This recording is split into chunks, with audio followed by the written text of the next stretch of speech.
So, hilig mo ang music, marunong ka rin kumanta. Oo, sana pero nahihiya ako. Ay, bakit? Huwag kang mahiya.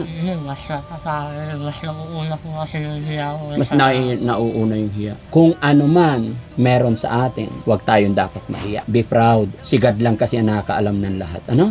Ano yung nangyari sa'yo sa school na hindi mo malimutan? Yung teacher ko, Teacher mo, bakit? Anong ginawa sa'yo? yung Binuli ka. nasanyan ko na ganito, tapos mahila ka na, ganyan ka na.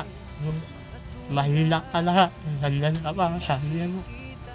Anong naramdaman mo nung ginaganyan ka nila? Umilit na lang ako, tapos pumunta sa ano, tapos parang yung pinag-aaral ko, pinabuti ko po.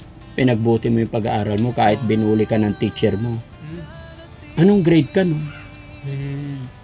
11 pa po. Kabigat ang mundo. Daddy Frankie, tayo na'y tumulong, kaagapay mo. Ilang taon ka na po? 21 po. 21. Apir mo na. Ayun. Pwede ba umupo? Sige. Kaya ako pumasok kasi nasilip ko yung electric pan nyo. Ang init sa labas. Kumusta ang buhay-buhay, Lander? Okay lang yun. Nag-homer lang sa sakit. Ha? Nag-homer lang po sa sakit. Ano naging sakit mo? May butas po sa sakit sa puso. May butas ka sa puso. Na Ang lupit ng kapalaran mo, no? Ilan kayo magkakapatid? 3 po. 3. Pang ilan ka po? Pangalan. Panganay ka. Anong hanap buhay ng tatay mo? Hindi ako lang po. Tindero. Nakapag-aral ka rin? Nag-stop na po. Nag-stop ka na. Hanggang saan naabot mo? Graduating po ako ng grade 12. Graduating ka ng grade 12. Mag-first year ka. Second year college ko na sana. Second year college sana. Hindi na natuloy. Hindi ako dahil sa sakit. Ha? Dahil sa... Dahil sa sakit mo. Pero kung walang sakit sa puso, mag-aaral ka pa sana. Ako. So yung mama mo, anong trabaho?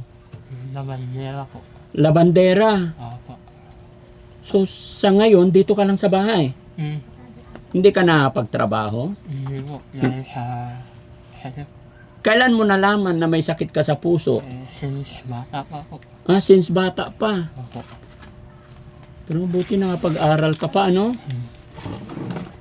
Yung mga kapatid mo, 3 kayo kamo. Yung mga kapatid mo, normal naman. Yes po. Ay, yung isa, nagpasin yung bunso. Yung bunso ganyan din. Ako, pero okay na siya. Pero okay na. Okay na siya. Naoperahan na. Ako. Ba't ikaw hindi naoperahan? Hindi daw pwede dahil sa sakit sa puso. Hindi ka pwedeng operahan dahil sa sakit sa puso mo. Ako. So, nangyayari, tegabantay ka na lang ng bahay. Oo. Kawawa naman si Lander. Ano pinagkakaabalahan mo dito? Simple lang kayo. Minsan, gawa lang. Gawa-gawa ng? Music lang. Music. Libangan mo music. So, marunong ka kumanta. Hindi ko, yung music, ginagawa namin remix. Ano? Remix. Nagre-remix ka. Ako. Paano yun? Ganyan. Ganyan lang. Ganyan lang yun. Ganyan. Ikaw ang gumagawa niyan. Ako. Ang galing. Ganyan ang libangan mo. Ako. So, hilig mo ang music, marunong ka rin kumanta. Oo, sana pero nahihiya ako. Ay, bakit? Huwag kang mahiya. Mas nakakain, mas nauuna ko kasi yung hiya ko. Mas nauuna yung hiya. Oo. Pero alam mo, bawat isa sa atin, pinanganak dito sa mundong ibabaw, may kanya-kanyang kapalaran. Yes po. Diba? At ano't anuman ang ating kalagayan sitwasyon, meron pa rin tayong nakatago or may nakalaan, may inilaan si God na talento bawat isa sa atin. Kaya kung ano man meron sa atin, huwag tayong dapat mahiya. Be proud. Si God lang kasi ang nakakaalam ng lahat. Ano? Yes po. Payat mo. Wala po. Dahil kakauwi ko ng hospital. Kakauwi mo lang. Opo. Gaano ka katagal sa ospital? Since sana ano yung sakit ko, nilatakbo nila ako. Pag umaarangkada yung sakit mo, tinatakbo ka nila. Opo. Buti mabait yung nanay tatay mo. Oo. Hindi ka nila pinapabayaan. Opo. Kaya yun yung sinasabi ko sa'yo na ano't ano man meron sa atin, pasalamatan natin. Yes po. Alam mo, may mga nakikita akong bata, minsan, nagtitiis ng sakit. Pero may magulang, may mga kapatid. Hindi naman sila hirap, pero minsan napapabayaan. Pero ikaw, mahirap lang kayo, pero hindi ka pinapabayaan ng magulang mo. Yes po. Di ba? Oh. Kaya walang dahilan para ikahiya natin yung sarili natin. Taas mo yung confidence mo. Alam mo kung bakit? Na hindi tayo dapat mahiya? Kasi hindi, anuman meron tayo, anuman meron ka, hindi mo ginusto yan. Si God ang nakakaalam niyan. No? Okay. Kumusta naman nung nag-aral ka sa school ninyo? Marami ka rin kaibigan. Opo. Pero sinubuli lang. Binubuli ka rin mo. Ano yung nangyari sa'yo sa school na hindi mo malimutan? Yung teacher ko po, ano? Teacher mo.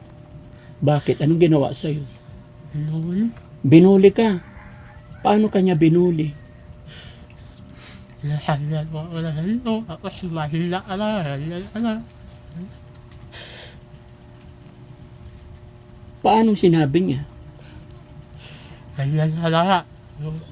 Mahila ka lahat. Ganyan ka pa. Sabi mo. Anong naramdaman mo nung ginaganyan ka nila? Umilit na lang mo ako. Tapos pumunta sa ano. Tapos para yung ilang-aaral ko, pinabuti ko po. Pinagbuti mo yung pag-aaral mo kahit binuli ka ng teacher mo. Ba't naman ganun si teacher? Instead na siya yung magbigay ng lakas ng loob sa'yo. Bakit siya pa yung nanda-down or nambubuli? Kaya yun, ganun na lang ang buhay. Anong grade ka no? 11 pa po. Grade 11 ka nung binuli ka niya. Sinabihan niya mahina ka na nga, ay ganyan ka na nga, mahina ka pa. Tapos nasa din ako na humaraya sa akin. Ganun. Ginagaya ka nila. Oo. So anong ginagawa mo? Nananahimik na lang po. Nananahimik ka na lang. Opo. Ano nararamdaman mo that time? Masakit pero okay lang. Masakit. Pero yung sakit na yun, niluluha ko na lang paggabi. Umiiyak ka na lang Opo. paggabi. Masakit. Alam mo, mahal na mahal ka ng Panginoon. Mabait ang Panginoon.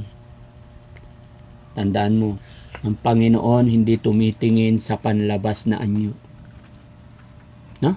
Yes po. Kaya mo, yung mga gumagawa sa'yo ng ganun, huwag mo na silang kagalitan. Much more, ipag-pray mo pa sila. No?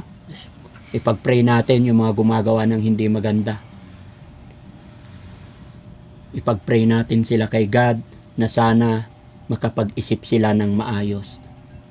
Dahil pagpatuloy silang gumaganon or gumagawa ng ganun sa kanilang kapwa, one day baka babalik sa kanila yun. No? Laban lang tayo. Ulong kaagapay mo